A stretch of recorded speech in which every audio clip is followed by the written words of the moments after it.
Nigeria said on Sunday it would welcome U.S. help fighting Islamist insurgents, but only if its territorial integrity is respected. The comments came after Trump said he'd asked the Pentagon to prepare for fast military action if the country didn't crack down on religious violence. Then on Sunday, he confirmed to reporters that he was considering intervention. They're killing record numbers of Christians in Nigeria.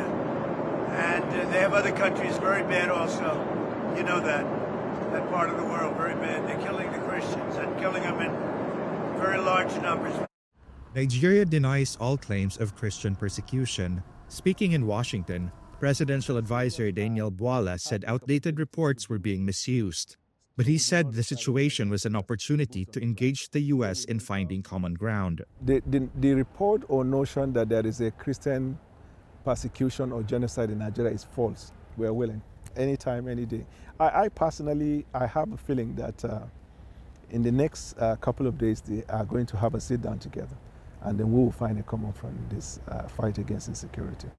Nigeria has faced deadly attacks from Islamist insurgents like Boko Haram and Islamic State West Africa for over 15 years, with most violence concentrated in the Muslim-majority Northeast. The country is split between a largely Muslim North and a mostly Christian South. While Christians have been targeted, analysts say most victims of extremist violence have been Muslims.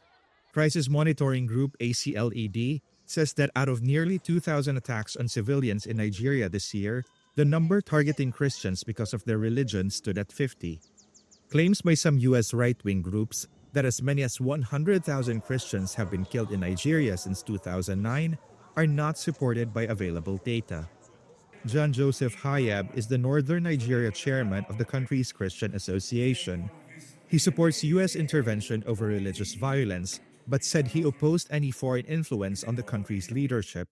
What some of us will not support is anybody deciding who should be our leader. It's purely a Nigerian thing. But if they are reminding us that what is accepted in our constitution, what is acceptable in other standards, we should do it. Trump's threat of military action came a day after his administration added Nigeria back to a list of nations that the U.S. says have violated religious freedoms. Experts warn that U.S. strikes in Nigeria would be difficult to execute, as militant groups operate across vast, porous borders.